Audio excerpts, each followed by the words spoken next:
అండి, అందరూ ఎలా ఉన్నారు? బాగున్నారా? అదే విత్ వాళ్ళీ మా రూమ్మేట్ అనమాట. ఇలాగ మేమైతే బయటకు వచ్చాము. ఫస్ట్ ఆఫీస్కి వెళ్ళి స్వాపింగ్ అయితే చేస్తాము. ఆ తర్వాత మేము సాహెబ్కి వెళ్ళాము. కొంచెం పని ఉందనమాట బట్టల కొట్లో. అది అయిపోయాక ఎంబీ మాల్కి అయితే వచ్చేసాము. ఇక్కడ వాళ్ళీ జుడియో కోసం ఎతికేస్తున్నాము. లాస్ట్కి జుడియో కానీ పెట్టేసాం అనమాట. తర్వాత ఈ షూ అయితే నేను తీసుకున్నాను. అండ్ దెన్ కొన్ని టాప్స్ అయితే ఇద్దరం తీసుకున్నాము. తీసుకున్న తర్వాత ఆకలి వేసేసింది బాగా. కింద ఫుడ్ కోర్ట్కి వచ్చేసాము.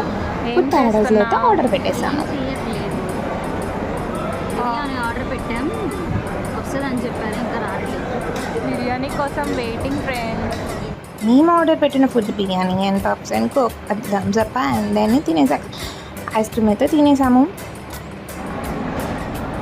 ఐస్ క్రీమ్ అయితే చాలా నా ఫేవరెట్ ఐస్ క్రీమ్, క్రీమ్ స్టోన్లో నట్స్ ఓవర్లోడ్ అనమాట. అండ్ దెన్ షాపింగ్ చేసేసాము అలా బ్యాగులు పట్టుకొని. మళ్ళీ నేను ఇంకా అయితే ఎంబీ మాల్ నుండి స్టార్ట్ అయిపోయి రూమ్కి వెళ్ళిపోయాము. అంటే ఈ వీడియో బాయ్. ప్లీజ్ సబ్స్క్రైబ్ చేస్తారు కదా.